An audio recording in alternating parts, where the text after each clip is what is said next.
ರೈತ ಬಂದವರಿಗೆಲ್ಲ ನಮಸ್ಕಾರ. ಈ ಒಂದು ಕೃಷಿ ಮೇಳ ನಮ್ಮಲ್ಲಿ ಪ್ರತಿ ವರ್ಷ ನಡೀತಾ ಇರುತ್ತೆ.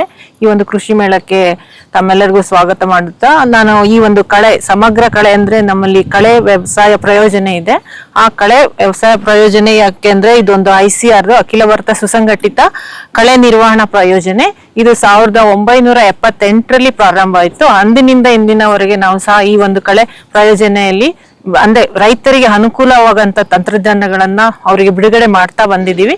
ನಾವು 1902ರಲ್ಲಿ ಮೊದಲನೇದಾಗಿ ಒಂದು ಅಂದ್ರೆ ಮಂಗನ ಬಾಲ ಅಥವಾ ನಾವು ಏನ್ ಹೇಳ್ತೀವಿ ವರ ಬ್ಯಾಂಕೆ ಆ ತರದೆಲ್ಲ ಪರಾವಲಂಬಿ ಕಳೆಗಳನ್ನ ಅಂದ್ರೆ ಈ ಒಂದು ಬ್ಯಾಂಗ್ಳೂರು ಕೃಷಿ ವಿಶ್ವವಿದ್ಯಾಲಯದ ಕಳೆ ಪ್ರಯೋಜನೆಯಲ್ಲಿ ಮೊದಲನೇದಾಗಿ ವರದಿ ಮಾಡಲಾಗಿದೆ. ಅದಲ್ಲದೆ 1900 ಅಂದ್ರೆ 2012 ಸಹ ನಾವು ಇನ್ನೊಂದು ಕಳೆಯನ್ನ ಅಂದ್ರೆ ರಾಷ್ಟ್ರೀಯ ಮಟ್ಟದಲ್ಲಿ ಐಡೆಂಟಿಫೈ ಮಾಡಲಾಯಿತು. ಅದಂದ್ರೆ ಅದು ಅಂಬೂಷಿ ಅಂತ ಬರುತ್ತೆ. ಆ ಕಳೆ ಸಹ ನಮ್ಮಲ್ಲೇ ಮೊದಲನೇಗೆ ವರದಿಯಾಗಿದೆ. ಅದಲ್ಲದೆ 2018ರಿಂದ 2022ರವರೆಗೆ ನಮ್ಮಲ್ಲಿ ಇನ್ನ 2 ಕಳೆಗಳು ಆಕ್ಸಿಗೋನಮು ಮತ್ತೆ ಇತುಲಿಯಾ ಅಂತ ಆ 2 ಸ್ಪೀಸೀಸ್ ಸಹ ನಮ್ಮಲ್ಲೇ ವರದಿಯಾಗಿದ್ದು. ಅಂದ್ರೆ ನಮ್ಮ ವಿವಿಧ ಕಳೆ ವಿಧಾನಗಳ ಜೊತೆಗೆ ನಾವು ರಾಷ್ಟ್ರೀಯದಲ್ಲಿ ಅಂದ್ರೆ ನಮ್ಮ ಭಾರತದಲ್ಲಿ ಯಾವ್ಯಾವ್ದು ಹೊಸ ಕಳೆ ಬರ್ತಾ ಇದೆ ಅದನ್ನ ಸಹ ನಮ್ಮ ಮೊದಲನೇದಾಗಿ ನಮ್ಮ ಒಂದು ಪ್ರಯೋಜನೆಯಿಂದ ವರದಿ ಮಾಡಲಾಗಿದೆ. ಇದೆಲ್ಲ ಜೊತೆಗೆ ನಾವೇನ್ ಮಾಡ್ತಾ ಇದ್ದೀವಿ ಅಂದ್ರೆ ವಿವಿಧ ಬೆಳೆಗಳಲ್ಲಿ ಇತ್ತೀಚಿನ ದಿನಗಳಲ್ಲಿ ಏನಾಗ್ತಾ ಇದೆ ಅಂದ್ರೆ ಕಳೆಗಳನ್ನ ತೆಗಿಲಿಕ್ಕೆ ಆಳುಗಳು ಕೊರತೆ ಇದೆ. ಮತ್ತೆ ಸರಿಯಾದ ಹವಾಮಾನದ ವೈಪರೀತ್ಯ ಇರೋದ್ರಿಂದ ನಮ್ದು ಈ ಒಂದು ಈ ಸರದ ನಮ್ದು ಕೃಷಿ ಮೇಳದಲ್ಲಿ ನಮ್ಮ ಈ ಒಂದು ರೈತರಿಗಾಗಿ ನಾವೇನ್ ಮಾಡ್ತೇವೆ, ಹವಾಮಾನ ವೈಪರೀತ್ಯ ಅಂದ್ರೆ ಒಂದು ವಾತಾವರಣದಲ್ಲಿ ವ್ಯತ್ಯಾಸ ಆದಾಗ ಯಾವ ರೀತಿ ಅವರ ಬೇಸಾಯದಲ್ಲಿ ಕ್ರಮಗಳನ್ನ ಅಳವಡಿಸ್ಕೊಳ್ಬೇಕು ಅನ್ನೋ ಮುಂಚೂಣಿಯಲ್ಲಿ ನಾವು ಈ ಸಲ ನಮ್ಗೆ ಅಂದ್ರೆ ರೈತರಿಗೆ ಅಂದ್ರೆ ಕಳೆ ನಿರ್ವಹಣೆ ಯಾವ ರೀತಿ ಮಾಡ್ಬೇಕು, ಅತಿ ಹೆಚ್ಚು ಮಳೆ ಬಂದಾಗ ಯಾವ ರೀತಿ ಮಾಡ್ಬೇಕು, ಮತ್ತೆ ಮಳೆ ಬರ್ದೇ ಇದ್ದಾಗ ಯಾವ ರೀತಿ ಮಾಡ್ಬೇಕು ಅಂತ ಆ ಒಂದು ಪ್ರಾತ್ಯಕ್ಷಿತೆಗಳನ್ನ ಇಟ್ಟು ಅವರಿಗೆ ಮನವರಿಕೆ ಮಾಡ್ಲಿಕ್ಕೆ ನಾವು ಅನುಕೂಲ ಮಾಡಿಕೊಟ್ಟಿದ್ದೇವೆ. ಅದೆಲ್ಲ ಜೊತೆಗೆ ಈ ಒಂದು ನಾವೇನು 78ರಲ್ಲಿ ಶುರುವಾಗಿ ಇದುವರೆಗೆ 40 ತಂತ್ರಜ್ಞಾನಗಳನ್ನ ನಾವು ರೈತರಿಗೆ ಕೊಟ್ಟಿದೀವಿ ಆಲ್ರೆಡಿ. ಅವರು ಅದನ್ನ ಬಳಸ್ಕೊಂಡು ಇದುವರೆಗೆ ನಮ್ಗೆ ಅಂದ್ರೆ ಅದನ್ನ ಬಳಸ್ಕೊಂಡಿರೋದ್ರಲ್ಲಿ ನಾವು ಇಂಪ್ಯಾಕ್ಟ್ ಸ್ಟಡಿ ಸಹ ಮಾಡಿದ್ವಿ, ಎಷ್ಟು ಜನ ಬಳಸ್ಕೊಳ್ತಾ ಇರ್ಬೋದು ಅಂತ. ಅದರಲ್ಲಿ 42ರಿಂದ 53% ಅಷ್ಟೇ ಬಳಸ್ಕೊಂಡಿದ್ದಾರೆ. ಅದು ಬಳಸ್ಕೊಂಡವರಲ್ಲಿ ಅತಿ ಹೆಚ್ಚು ಅಂದ್ರೆ 33% ಅಷ್ಟು ಅಧಿಕ ಆದಾಯ ಸಹ ಗಳಿಸಿದ್ದಾರೆ. ಅದೇ ರೀತಿ ಎಲ್ಲರೂ ಮಾಡ್ಬೇಕು ಅಂತ ನಮ್ಮ ಇಚ್ಛೆ ಇದೆ. ಅದಕ್ಕಾಗಿ ನಾವು ಈ ಒಂದು ಕೃಷಿ ಮೇಳದಲ್ಲಿ ನಮ್ದೇ ಆದ ಒಂದು ಮಳಿಗೆ ಇದೆ. ಅದು ಮಳಿಗೆ ನಂಬರ್ ನಮ್ದು 27 ಇರುತ್ತೆ. ಯಾರೇ ರೈತರು ಬಂದ್ರೆ ಸಹ ಮಳಿಗೆಯಲ್ಲಿ ಸಹ ಅವರು ಮಾಹಿತಿನ ಪಡ್ಕೊಳ್ಬಹುದು, ಮತ್ತೆ ನಮ್ಮ ಪ್ರಾತ್ಯಕ್ಷತೆಯಲ್ಲಿ ಸಹ ಅವರು ಮಾಹಿತಿನ ಪಡ್ಕೊಳ್ಬಹುದು. ಹಂಗಾಗಿ ನಾವು ಈ ಒಂದು ಕೃಷಿ ಮೇಳದಲ್ಲಿ ನಮ್ದೇ ಆದ ಒಂದು ಅಂದ್ರೆ ಏನೇನ್ ತಂತ್ರಜ್ಞಾನಗಳಿದೆ ಅದನ್ನ ರೈತರಿಗೆ ಮನವರಿಕೆ ಮಾಡ್ಕೊಳ್ತಾ ಇದೀವಿ. ಅದೇ ರೀತಿ ಇಲ್ಲಿ ನಾವು ಈ ಸಲ ಏನಂದ್ರೆ ಡಿಜಿಟಲ್ ಅಂತಾನು ಹೇಳ್ತಾರೆ, ಹವಾಮಾನ ವೈಪರೀತ್ಯ ಅಂತಾರೆ, ಕೆಲವರು ಸಾಫ್ಟ್ ಕಾಪಿ ಇದೆಯಾ ಅಂತ ಕೇಳ್ತಾರೆ. ಅದಕ್ಕಾಗಿ ನಾವು QR ಕೋಡ್ ಸಹ ಮಾಡ್ಬಿಟ್ಟು ನಮ್ಮ ಮಾಹಿತಿ ನಮ್ಮ ಕೃಷಿ ವಿಶ್ವವಿದ್ಯಾಲಯದ ಕಳೆ ವಿಭಾಗದಿಂದ ಏನೇನ್ ತಂತ್ರಜ್ಞಾನಗಳು ನಮ್ಮಲ್ಲಿ ಅಂದ್ರೆ ಬಿಡುಗಡೆ ಮಾಡಲಾಗಿದ್ರೆ ರೈತರ ಉಪಯೋಗಕ್ಕಾಗಿ ಅದನ್ನೆಲ್ಲ ನಾವು ಇದರಲ್ಲಿ ಹಾಕಿದೀವಿ. ಅವ್ರು ಸ್ಕ್ಯಾನ್ ಮಾಡಿ ಅವ್ರು ಡೌನ್ಲೋಡ್ ಮಾಡ್ಕೊಳ್ಬಹುದು. ಅದಲ್ಲದೆ ನಾವು ಈ ರೀತಿ ಅಂದ್ರೆ ಫೀಲ್ಡ್ ಅಲ್ಲಿ ತೋರಿಸ್ಬೇಕಂದ್ರೆ ನಾವು ವಿವಿಧ ರೀತಿ ಮಲ್ಚ್ ಅಂದ್ರೆ ಯಾವ್ಯಾವ ಕಲ್ಚರಲ್ ಪ್ರೋಗ್ರಾಮ್ಸ್ ಇರ್ಬೋದು, ಕಲ್ಚರಲ್ ಪ್ರಾಕ್ಟೀಸಸ್ ಇರ್ಬೋದು, ಅದೇ ರೀತಿ ಮೆಕ್ಯಾನಿಕಲ್ ಪ್ರಾಕ್ಟೀಸಸ್ ಮತ್ತೆ ಕಳೆನಾಶಕ. ಯಾಕಂದ್ರೆ ಹವಾಮಾನದ ವೈಪರೀತ್ಯ ಇರೋದ್ರಿಂದ ಕೆಲವು ಸಲ ಯಾವ್ದೋ ಒಂದು ವಿಧಾನ ಅವ್ರು ಬಳಸ್ಬೇಕಾಗುತ್ತೆ, ಇದನ್ನೇ ಬಳಸಕ್ ಆಗಲ್ಲ. ಯಾಕಂದ್ರೆ ನಾವೇನೋ ಹೇಳಿರ್ತೀವಿ, ನೀವು ಮಲ್ಚಿಂಗ್ ಮಾಡಿ ಅಂತ ಹೇಳಿರ್ತೀವಿ, ಅಥವಾ ಉಕ್ಕೆ ಹೊಡೀರಿ ಅಥವಾ ವಿಲೋ ವೀಡರ್ನ ಯೂಸ್ ಮಾಡಿ ಅಂತ ಹೇಳಿರ್ತೀವಿ. ಅವಾಗ ಏನಾಗುತ್ತೆ ಅಂದ್ರೆ ಮಳೆ ಇದ್ರೆ ಅವನ್ನೆಲ್ಲ ಯೂಸ್ ಮಾಡ್ಬೋದು. ಒಂದೊಂದ್ಸಲ ಕಂಟಿನ್ಯೂಸ್ ಆಗಿ ಮಳೆ ಬಂದಾಗ ಅವಾಗ ಅವರಿಗೆ ಯಾವ್ದನ್ನು ಬಳಸಕ್ ಆಗಲ್ಲ. ಆ ಸಂದರ್ಭದಲ್ಲಿ ಕೆಮಿಕಲ್ಸ್ ಅಂದ್ರೆ ರಾಸಾಯನಿಕಗಳನ್ನ ಸಹ ಬಳಸ್ಬೇಕಾಗುತ್ತೆ. ಹಂಗಾಗಿ ಅವರು ಯಾವ್ದಾದ್ರು ಒಂದು ವಿಧಾನನ ಬಳಸ್ಬೇಕಾಗುತ್ತೆ. ಇಲ್ಲಾಂದ್ರೆ ವಿವಿಧ ವಿಧಾನಗಳನ್ನ ಬಳಸ್ಕೊಂಡು ಒಟ್ಟೊಟ್ಟಿಗೆ ಅವರು ಕಳೆ ನಿರ್ವಹಣೆ ಮಾಡ್ಬೇಕಾಗುತ್ತೆ ಅವರ ತಾಕುಗಳಲ್ಲಿ. ಅದು ಇಂಟಿಗ್ರೇಟೆಡ್ ವೀಡ್ ಮ್ಯಾನೇಜ್ಮೆಂಟ್ ಅಥವಾ ಸಮಗ್ರ ಕಳೆ ಅಂತ ಹೇಳ್ತೀವಿ.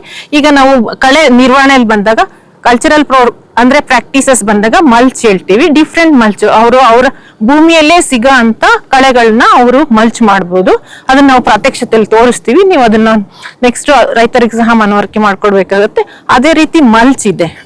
ನಾವು ಏನಂದ್ರೆ ಪಾಲಿಥಿನ್ ಯೂಸ್ ಮಾಡಿ ಅದರಿಂದ ಸಹ ಕಳೆನ ನಿರ್ವಹಣೆ ಮಾಡ್ಬೋದು. ಅದರೆಲ್ಲ ಜೊತೆಗೆ ಈಗೆಲ್ಲ ಹುಲ್ಲೆಲ್ಲ ಹಾಕ್ಬೋದು. ಹುಲ್ಲೆಲ್ಲ ಕಾಸ್ಟ್ಲಿ ಇರೋದ್ರಿಂದ ದನಕರುಗಳಿಗೆನೆ ಬೇಕಾಗುತ್ತೆ. ಅದು ಯಾರಿಗೆ ಆತರ ಸೌಲಭ್ಯ ಇದೆ ಅವರು ಆತರ ಮಲ್ಸಹ ಮಾಡ್ಬೋದು. ಇದೆಲ್ಲರ ಜೊತೆಗೆ ಅವರು ಸಾಯಿಲ್ ಸೋಲರೈಸೇಷನ್ ಅಂತ ಮಾಡ್ಬೋದು. ಅದು ಬೇಸಿಗೆಯಲ್ಲಿ ಮಾಡ್ಬೇಕಾಗುತ್ತೆ. ಅದು ಬೇಸಿಗೆಯಲ್ಲಿ ಅಂದ್ರೆ ಏಪ್ರಿಲ್ ಮಾರ್ಚ್ ಅಲ್ಲೇ ಮಾಡಿದ್ರೆ ಅವಾಗ ಸಹ ಆ ಕಳೆನ ನಿರ್ವಹಣೆ ಮಾಡಬಹುದು. ಅದೆಲ್ಲದಕ್ಕಿಂತ ಮಾಗಿ ಉಳುಮೆ ಅಂತ ಸಹ ನಾವು ಹೇಳ್ತಾ ಇದ್ವಿ. ಮಾಗಿ ಉಳುಮೆಯಲ್ಲಿ ಸಹ ಅವರು ಆ ಒಂದು ಬೀಜಗಳು ಏನಿದೆ ಭೂಮಿಯಲ್ಲಿ ಬೀಜಗಳಿದೆ ಎಲ್ಲ ಕಳೆ ಬೀಜಗಳು, ಅದು ಬೀಜನ ಸೂರ್ಯರಶ್ಮಿಗೆ ಎಕ್ಸ್ಪೋಸ್ ಮಾಡಿದ್ರೆ ಅದರಿಂದ ಸಹ ಆ ಕಳೆಗಳನ್ನ ಅವರು ಆ ಮಟ್ಟದ ಅಂದ್ರೆ ಸ್ವಲ್ಪ ಸ್ವಲ್ಪ ನಿಧಾನಾಗಿ ಮಾಡ್ಕೊಂಡು ಬರ್ಬೇಕು. ಇದಿರೋಂಗಿದೆ ನಮ್ಗೆ ಏನಂದ್ರೆ ನಾಣ್ಣುಡಿ ಇದೆ, 1 year ಸೀಡಿಂಗ್ 7 year ವೀಡಿಂಗ್ ಅಂತ. ಅದೇ ರೀತಿ 1 ವರ್ಷ ಅದು ಕಳೆ ಬೀಜ ಬಿತ್ತು ಭೂಮಿಯಲ್ಲಿ ಅಂದ್ರೆ ಅದನ್ನ ಸರಿ ಸುಮಾರು 7 ವರ್ಷ ಬೇಕಾಗುತ್ತೆ.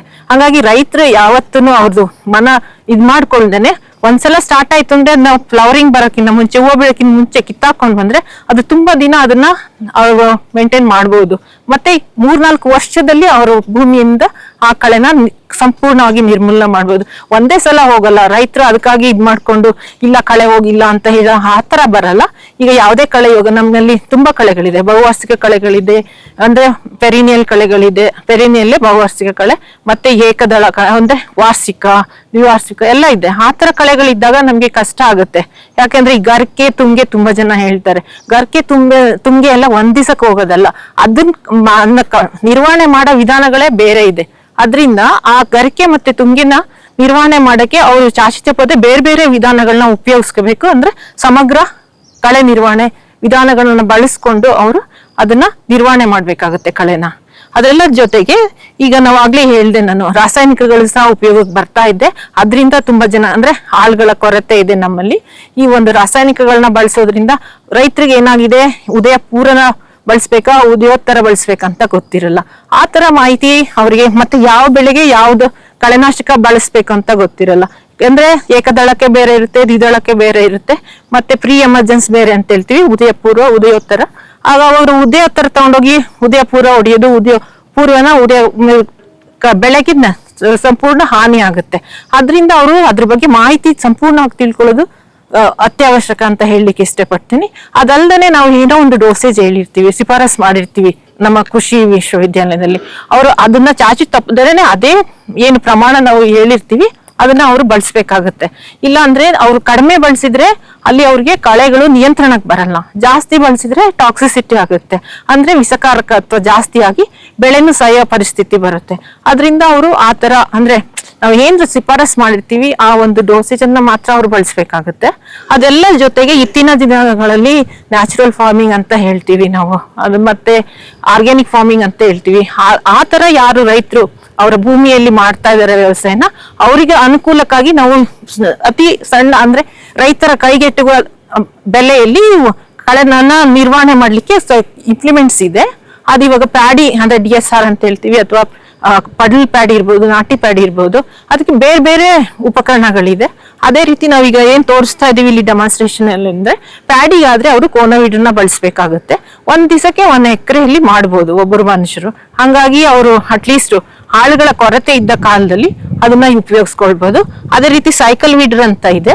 ಸೈಕಲ್ ವೀಡರ್ ಅಲ್ಲಿ ಡಿಫ್ರೆಂಟ್ ಅಟ್ಯಾಚ್ಮೆಂಟ್ಸ್ ಇದೆ. ಇವಾಗ ಅವ್ರ ಭೂಮಿಯಲ್ಲಿ ಮಣ್ಣು ಹೇರಾಕ್ಬೇಕಂದ್ರೂ ಇದೆ, ಮತ್ತೆ ಕಳೆನ ನಿರ್ವಹಣೆಗೆ ಸಹ ಇದೆ.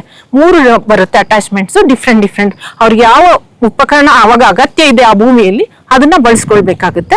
ಅದೆಲ್ಲ ಜೊತೆಗೆ ಇತ್ತೀಚೆಗೆ ರೈತ ಮಹಿಳೆಯರಿಗೆ ಸ್ವಲ್ಪ ಹೆವಿ ಇರುತ್ತೆ ಕೆಲವೆಲ್ಲ, ಅದು ಆಗಲ್ಲ ಅಂತ ಹೇಳಿ ಅದಕ್ಕಾಗಿ ಸ್ವಲ್ಪ ಲೈಟ್ ವೆಯ್ಟ್ ಅಲ್ಲಿ, ಬಟ್ ಅದು ಅದೇ ಸೇಮ್ ಪ್ರೆಷರ್ ಇರುತ್ತೆ, ಬಟ್ ಲೈಟ್ ವೆಯ್ಟ್ ಇರುತ್ತೆ. ರೈತ ಮಹಿಳೆಯರು ಸಹ ಉಪಯೋಗಿಸ್ಕೊಳ್ಬಹುದು. ಆ ತರ ಇಂಪ್ಲಿಮೆಂಟ್ ಸಹ ನಾವು ಈ ಸಲ ಡೆಮಾನ್ಸ್ಟ್ರೇಷನ್ ಅಲ್ಲಿ ಇಟ್ಟಿದ್ದೀವಿ. ಇದೆಲ್ಲ ಜೊತೆಗೆ ಇತ್ತೀಚೆಗೆ ಡ್ರೋನ್ ಬಗ್ಗೆ ಎಲ್ಲ ಹೇಳ್ತಾರೆ. ಡಿಜಿಟಲ್ ಡ್ರೋನ್ ಬಗ್ಗೆ ಅಂದ್ರೆ ಇತ್ತೀಚಿನ ದಿನಗಳಲ್ಲಿ ಡ್ರೋನ್ ಓನ್ಲಿ ಫಾರ್ ಇದು ಇನ್ಸೆಕ್ಟಿಸೈಡ್ಸ್ ಮತ್ತೆ ಪೆಸ್ಟಿಸೈಡ್ಸ್ ಇತ್ತು. ಇವಾಗ ಇತ್ತೀಚೆಗೆ DSR ಅಂತ ಇದೆ, ಡ್ರೈ ಸೀಡೆಡ್ ಅಥವಾ ಡೈರೆಕ್ಟ್ ಸೀಡೆಡ್ ಪ್ಯಾಡಿಗೆ. ಅದ್ರಲ್ಲಿ ಮಾತ್ರ ಒಂದೇ ಒಂದು ಕೆಮಿಕಲ್ಗೆ ಪರ್ಮಿಷನ್ ಇದೆ ಗವರ್ಮೆಂಟ್ ಇಂದ, ಬೇರೆ ಯಾವುದಕ್ಕೂ ಹರ್ಬಿಸೈಡ್ಸ್ಗೆ ಪರ್ಮಿಷನ್ ಇಲ್ಲ. ಯಾರ್ಯಾರು DSR ಅಂದ್ರೆ ಡೈರೆಕ್ಟ್ ಸೀಡೆಡ್ ಪ್ಯಾಡಿ ಬೆಳೀತಾ ಇದಾರೆ ಆ ರೈತರು ನಮ್ಮನ್ನ ಕಾಂಟ್ಯಾಕ್ಟ್ ಮಾಡಿದ್ರೆ ಅದ್ರಲ್ಲೂ ಒಂದೇ ಬಿಸ್ಪಾರ್ಬಿಕ್ ಸೋಡಿಯಂ ಅಂತ ಇದೆ, ಅದಕ್ಕೆ ಮಾತ್ರ ಪರ್ಮಿಷನ್ ಇದೆ. ಅವರು ಡ್ರೋನ್ ಅಪ್ಲಿಕೇಶನ್ ಸಹ ತಗೋಬಹುದಾಗಿದೆ.